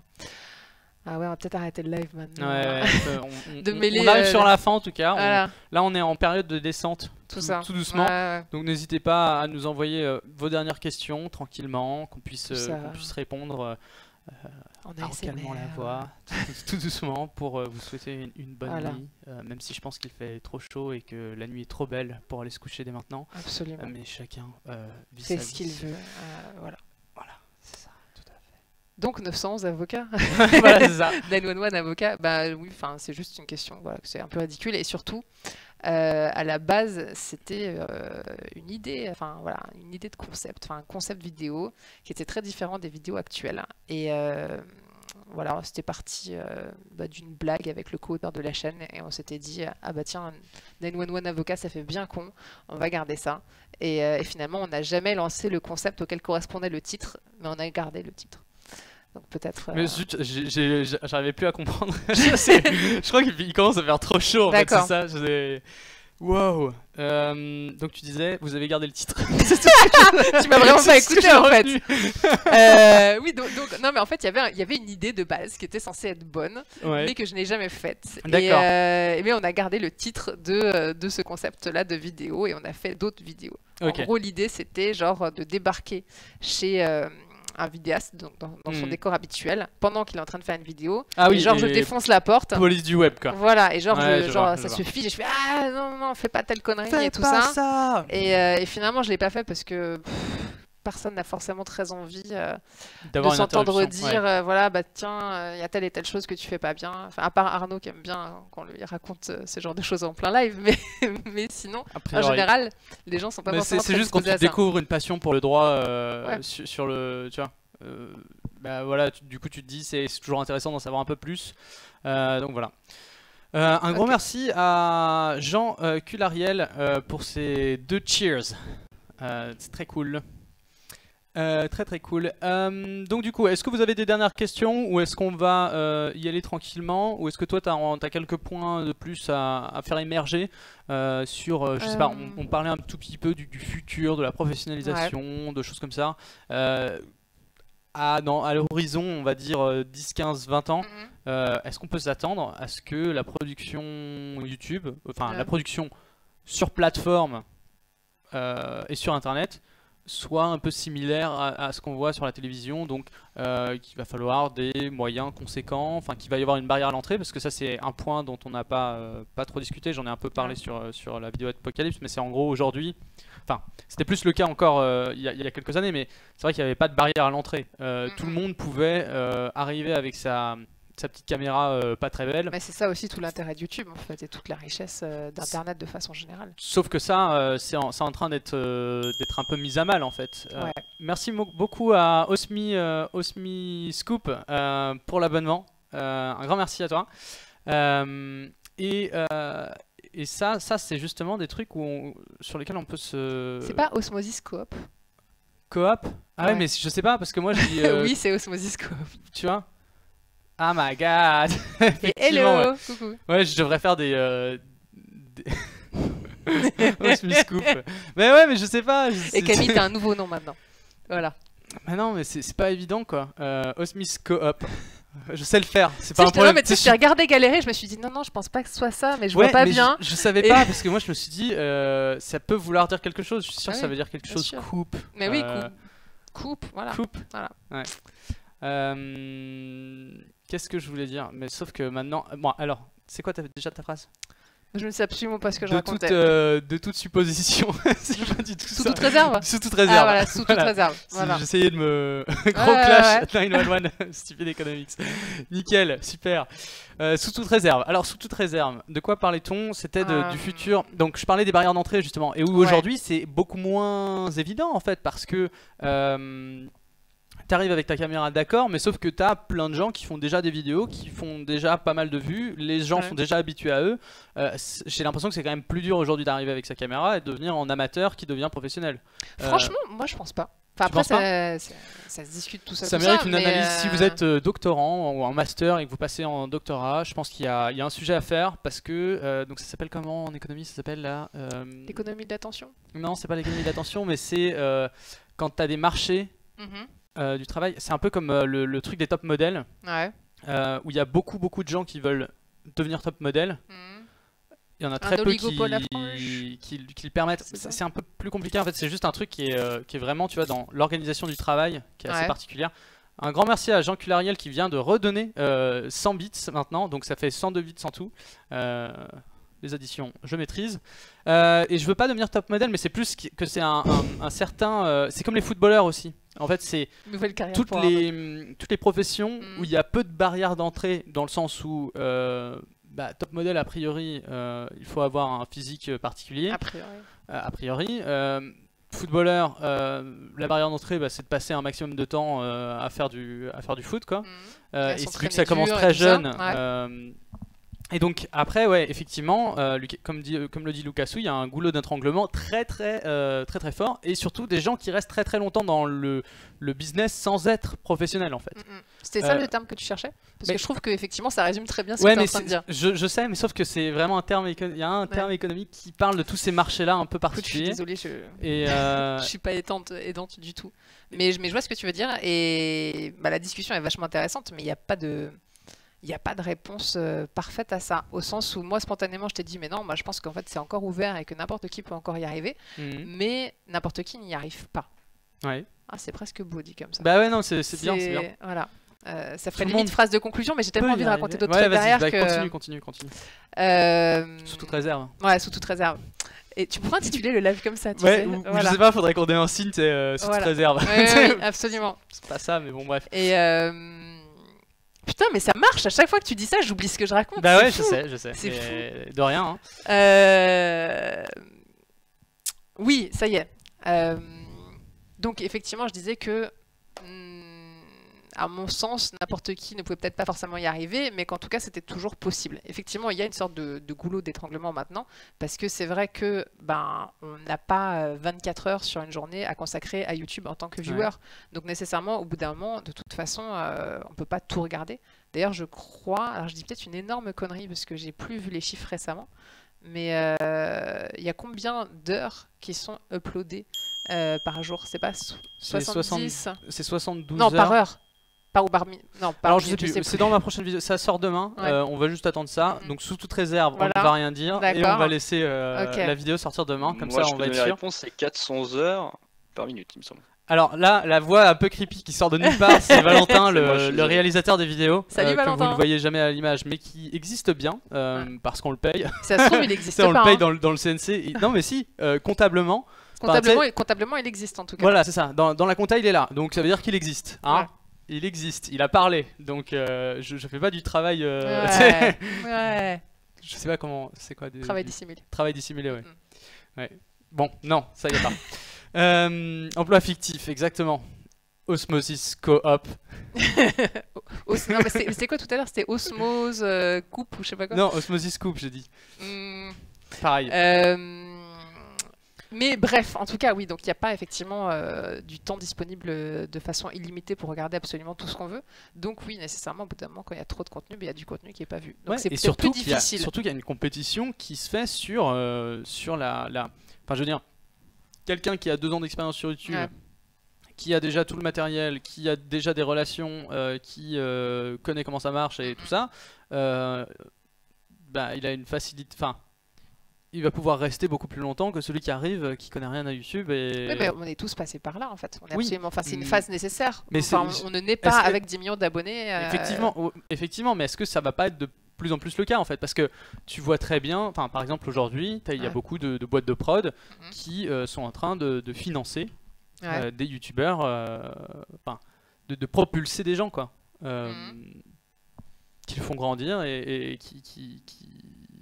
ça aide dans ce genre de cas de figure, évidemment. Voilà. C'est plus facile. Donc du coup, ça veut dire que tu as besoin d'une organisation un peu non, t'en as pas de plus en plus en fait. Moi, je trouve qu'en fait, c'est un peu comme c'est un peu l'opposition genre artistes qui s'autoproduisent et gros labels. Donc dans le milieu musical, il y a des artistes qui réussissent tout seuls. Et évidemment, oui, c'est vrai qu'en fait, ça a pas forcément... ils n'ont pas la même force de frappe en termes de promotion et d'exposition qu'un label. Mais du coup aussi... mais la musique, c'est typiquement ce type de milieu-là. Enfin, je veux dire, t'as des modèles qui sont des barrières à l'entrée de certaines... comment dire, de certaines salles, de certaines industries, tu vois. Enfin, c'est vraiment, il y a une différence entre autoproduit et dès que tu passes en produit, c'est plus du tout le même monde quoi. Mais en fait, en vrai, le sujet est passionnant. En fait, on pourra en parler vachement longtemps parce que. C'est ce qu'on va faire là. On est parti jusqu'à minuit. C'est toi qui l'as dit. Cool. Donc. moi, je suis là jusqu'à minuit. Ouais, nickel. Donc, tu éteindras les lumières, je serai toujours là. On finit le live d'ici 15 minutes. Désolé. Mais du coup, ok, on va prendre une épingle. On va épingler ce sujet-là et on va en reparler un de ces jours parce que moi aussi, c'est un truc qui me passionne pas mal, et je pense que si on est bien entouré de gens qui ont d'autres points de vue, ça peut être très intéressant. Et Nibal, exactement, on va parler du fair use. Si tu as quelque chose à en dire. Je peux Moi, j'ai pas terminer juste grand-chose à en dire. rapidement Vas-y. sur l'autre truc, très vite fait. C'est que, tu sais, tu parlais de barrières en fait, Ouais. à l'entrée Mhm. voilà, de ce milieu-là. Et en fait, je me dis que oui, en fait, en réalité, c'est vrai qu'il y a des barrières, mais qui sont liées à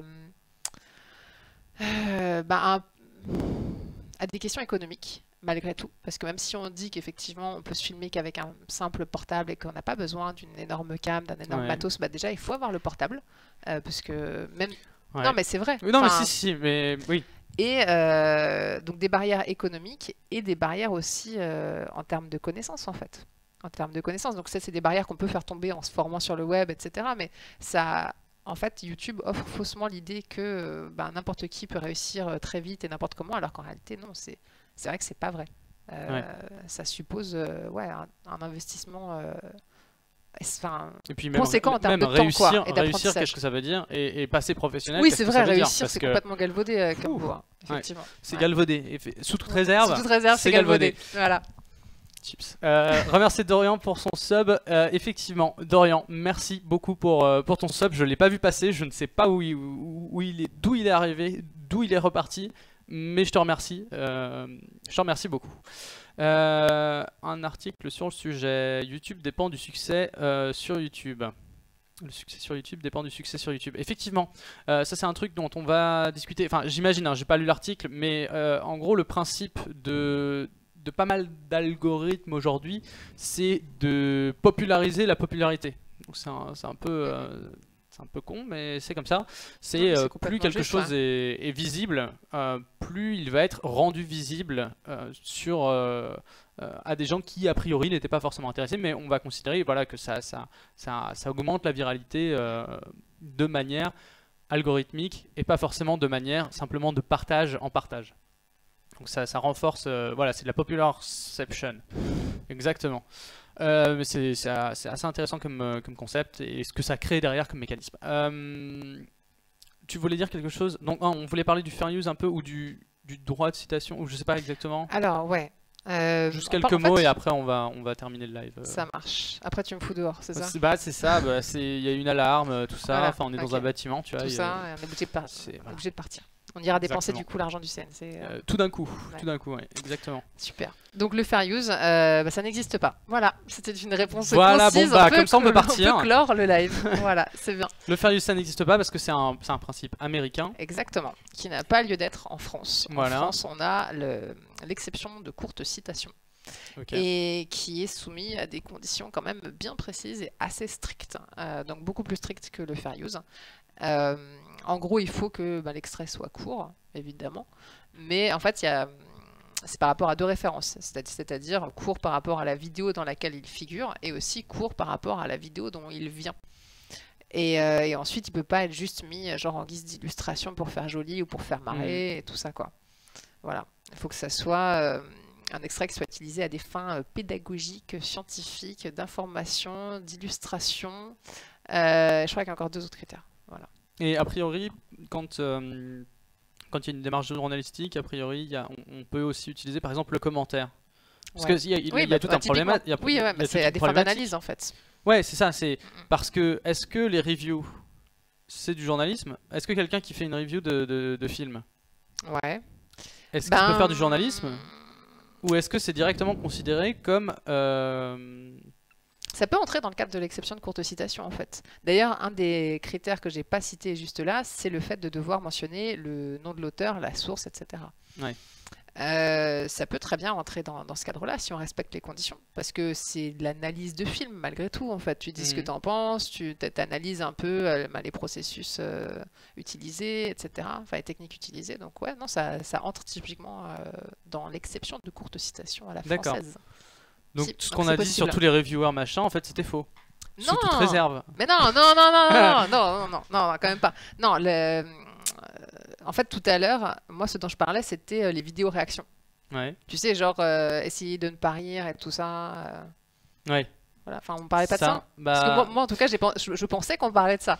Mais... Moi, je pensais à plus, tu sais, les trucs de review de séries ou de films ou de trucs comme ça, quoi. Genre ceux dont on parlait au tout début du live. Non, juste après le début, mais vers à peu près le début, mais pas tout à fait et tout. Non, mais enfin, on en avait parlé pendant un moment, et Ouais. ouais, moi je pensais qu'on parlait de ça. Après, effectivement, ouais, tu fais une différence entre ces deux trucs-là. Par exemple, les SLG, tiens, Antoine Daniel et les SLG, Ouais. ça, c'est légalement. Alors légalement, moi, j'aime pas trop me prononcer en fait de façon générale, genre sur le contenu d'une chaîne de façon Ouais. générale. Il faudrait plus genre regarder une vidéo précise. Mais il me semble pas avoir vu les crédits ni chez Mathieu Sommet ni chez Antoine Daniel. Ouais. Donc Oui, dans ça l'absolu, d'ailleurs. théoriquement, ça rentrerait pas dans ce cadre-là. Parce que les crédits, là, on parle de trucs notés sur la vidéo en dur. Ouais. Ouais, ben il faudrait mieux le mettre ouais, de niveau bonne pratique d'ailleurs. Parlons des bonnes pratiques. Il vaut mieux Ouais. en fait mettre quand même soit générique de fin, soit encore mieux pendant la diffusion de l'extrait. Après, je pense que si c'est en description, ça passe, mais en fait, on n'a pas encore de décision qui vient nous dire voilà, où est-ce qu'on doit le mettre, etc. Hmm. Voilà, ça, on n'a pas encore de décision et le code de la propriété intellectuelle ne nous le dit pas. Ouais. Mais pour revenir voilà, à SLG ou à The Cut, bah, effectivement, il me semble pas qu'ils citent les sources de mémoire, hein, et c'est fait pour faire marrer en fait, Ouais. et c'était très bien. Mais c'était pas fait ouais, à des fins d'information ou d'analyse, etc., etc. Donc, non, spontanément, je ne pense pas que ça. Voilà. Mais c'est de la théorie. Superflamme dit la loi qui va se voter au niveau européen et qui risque de tuer les mêmes, on en parle. Alors on en a déjà parlé il y a 3 semaines ou 4 semaines ici. Donc on est vachement précoce là-dessus chez Stupid Economics. Mais donc du coup on en a pas mal parlé. Après il me semble que c'est un peu plus compliqué que ça comme législation. Effectivement, je pense qu'il y a un risque pour une certaine utilisation d'internet. Après, je pense que, enfin, je vois pas ce qu'ils vont pouvoir faire contre les mêmes, tu vois. Ça me semble complètement illusoire en fait. Ouais, voilà, c'est ça. C'est pas possible. D'ailleurs, j'en utilise aussi. Oh mon dieu. Et tu me vois d'une façon différente là. Ouais. Hein, Non, mais après, je pense que c'est typiquement le truc qui peut pas être appliqué. Enfin, ça, c'est pour vendre la loi en fait, le truc sur. Enfin, c'est pour vendre la lutte contre la loi, le truc des mêmes. Exactement. Après, c'est pas pour dire que la loi est bien ou qu'elle est pas bien, mais c'est juste ça permet de mobiliser en fait. Ouais. Derrière, il y a des vraies questions qui se posent. Il y a des vraies questions en termes de l'application du droit d'auteur. Enfin, c'est presque des questions sur le droit d'auteur aussi qui se posent. Ouais, tout à fait. Enfin, moi, c'est ça que j'en ai retenu. C'est une problématique plus générale de la pertinence ou non de l'utilisation des algorithmes façon Content ID et de tous les problèmes en fait que ça génère pour les créateurs et du fait que finalement il n'y a pas vraiment de solution idéale en fait. Et puis aussi enfin ça c'est un sujet parce que là en ce moment je suis en train de bosser un peu sur la propriété intellectuelle et donc sur le conflit commercial en fait qui se déroule un peu en ce moment carrément entre les États-Unis et la Chine, et il y a une grosse question sur la propriété intellectuelle qui se déroule. Et dans ce cours-là, à la suite de ça, il y a aussi pas mal de questions qui se posent sur la propriété intellectuelle, que ça soit des brevets ou que ça soit de la propriété intellectuelle copyright, des marques. Il y a pas mal de questions qui se posent sur le fait que peut-être qu'on est en train de surprotéger un peu aussi les productions en fait, que ce soit en termes de brevets ou en termes de création artistique. Ouais, alors là on pourra en débattre pendant ça je sais, on peut en débattre pendant pas mal de temps. Après il y a un courant économiste assez on va dire les productions en fait. Quoi? Il y a quelqu'un qui a parlé, je sais pas d'où c'est venu. C'était marrant. C'était sans doute sur le Discord, c'est pas grave. Mais donc du coup en gros parce que le principe de la propriété intellectuelle, c'est de donner un monopole d'utilisation à la personne qui a les droits en fait. Ou après au titulaire de la marque. Voilà, au titulaire. Et donc voilà. Enfin, je pense que il y a quelque chose à voir là-dessus aussi.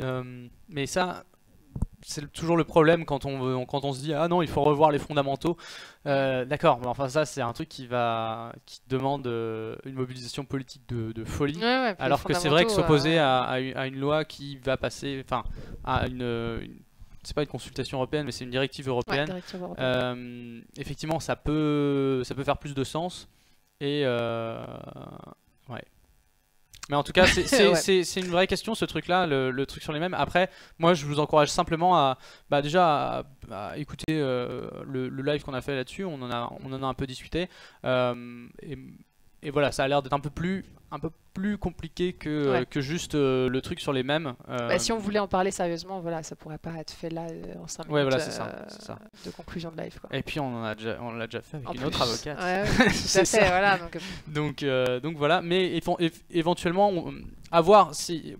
Donc tu disais c'est demain qu'on va en savoir plus. Ouais, si c'est repoussé ou si s'il y a pas mal de discussions là-dessus, pourquoi pas en revenir sur le sujet. On peut éventuellement penser à faire quelque chose et comme ça permettra aussi de parler un peu plus des barrières d'entrée et des machins sur YouTube. Yes. On approche cette fois-ci sérieusement de la fin. Donc voilà, je pense qu'on va pouvoir se dire au revoir tranquillement. Je vous remercie à tous d'avoir suivi ce live. C'était très intéressant. Ouais, tout à fait, c'était très sympa, c'était convivial. J'ai encore oublié. Sous toute réserve. Sous toute réserve. Donc sous toute réserve, tout ce qu'on a dit est correct. Absolument. Sous toute réserve, peut-être pas. Non, mais. Voilà, sous toute réserve, mettez des pouces bleus, tout ça. Non, mais je dis ça.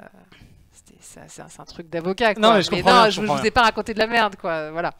Quand même. Sous toute réserve. Sous toute réserve, je vous ai pas raconté de la merde. Voilà, c'est ça. Sous toute réserve, venez sur le Discord, on va continuer le débat. Ouais, pour ceux qui sont motivés. Donc là, c'est Valentin qui parle encore. Donc c'est Valentin qui parle, le réalisateur qui est déjà sur Discord. Donc si vous voulez lui faire des checks, allez-y. Donc live la semaine prochaine à 20h ou pas. Il n'y a pas encore d'invité calé, donc il faut que je travaille là-dessus. Donc voilà, mais je vais essayer d'avoir un économiste pour parler. Enfin, j'ai 2-3 sujets. J'aimerais bien parler de la Chine. J'avais déjà évoqué ce sujet-là, mais j'aimerais bien parler de la Chine et parler de la compétition. Oui, tu dis. Je suis désolée, je t'ai tellement interrompu. Non, il n'y a pas de souci. En fait, j'étais en train de voir quelqu'un qui disait il y a les sources en description, sauf dans certains cas pour le harcèlement de certaines des vidéos utilisées. Et du coup, j'ai l'impression que ça devait être un message par rapport à SLG et The Cut. Ouais, effectivement. Ouais. Et ben, my bad, du coup. S'il y a effectivement les sources, cela étant, ça change pas forcément ma position par rapport à l'exception de courte citation, puisque je pense que. Non, par rapport aux autres critères, ça ne matcherait pas de toute façon. C'est pas que ça, il n'y a pas que ça, quoi. Ouais, voilà, mais après, il y a un gap, quoi, entre le droit et. Donc voilà, la théorie et la pratique. Et j'ai envie de dire, heureusement qu'ils n'ont pas respecté ça, parce que sinon on n'aurait pas eu ces émissions. Donc à un moment donné, voilà, faut savoir aussi faire la part des choses et s'éloigner. Mon Dieu, qu'est-ce que je suis en train de dire? Non, il faut pas s'éloigner du droit. Ouais, j'étais là sous toute réserve. Je trouve ça super choquant, quoi. Sous toute réserve. Oh là là, Je pense qu'il y a moyen d'en faire une espèce de secte chelou de ton truc là. Donc l'autre chose, donc je parlais du live de la semaine prochaine à 20h parce que c'est toutes les semaines à 20h jusqu'au 15 juillet a priori, ou le 14 peut-être, pour finir avec les feux d'artifice, pour célébrer la fin du live du coup. On peut dire ce qu'il y a là ou pas? Ouais. C'est pas moi, hein. Ce n'est pas à lui, il est dit. Voilà, c'est ça, sous toute réserve. Voilà. Sinon, un grand merci à tous ceux qui permettent que cette émission se passe bien. Donc c'est Sylvain. Bonjour Sylvain. Merci Sylvain. Voilà, merci à la régie. Sylvain à la régie. Ouais. Donc Claire et Perceval à la modération, qui sont toujours là, qui bannent les haters plus vite que moi je peux dire ouf. Et à Valentin qui est à l'autre régie, celle qui ne sert pas à grand chose mais qui modère aussi. Mais non, mais c'est mon réalisateur donc je peux y aller, tu vois, c'est normal. Et puis bah merci beaucoup à toi d'être venu. Est-ce que tu as un dernier mot? Sous toute réserve. Voilà. Abonnez-vous à 911 Avocat, c'est une chaîne mais incroyable. Voilà, le lien est dans la description. Voilà. Non, et puis surtout merci de m'avoir invité. Mais de rien. Et en fait, sincèrement, c'était pas une blague. Moi, je serais resté jusqu'à minuit. Voilà. Ouais, moi aussi, mais il fait un peu chaud quand même. Ouais, mais il fait un peu chaud. Et puis on va en faire un autre. Encore une fois, merci à Dernière- tous. Dernière Ouais. information, demain on sort une vidéo sur la chaîne. Je vous invite à tous venir la voir. Elle dure Effectivement, 30 c'était pas minutes. marqué dans ma note, c'est pour ça. Voilà. Ouais, grosse vidéo demain. Grosse vidéo. On a bossé pendant pas mal de temps pour la sortir. C'était assez compliqué. Donc ça sort en 2 épisodes parce qu'il y avait des contraintes autres. On vous expliquera ça peut-être un jour. Mais donc deux vidéos à la suite. En tout 30 minutes avec pas mal d'archives, avec pas mal de contenu. J'espère que ça va vous plaire. On a mis pas mal de boulot là-dedans. Et sur un thème, l'économie de l'attention. Et voilà, c'est tout. Sujet passionnant. On ne vous dira rien de plus. C'était Stupid Economics. Sur ce.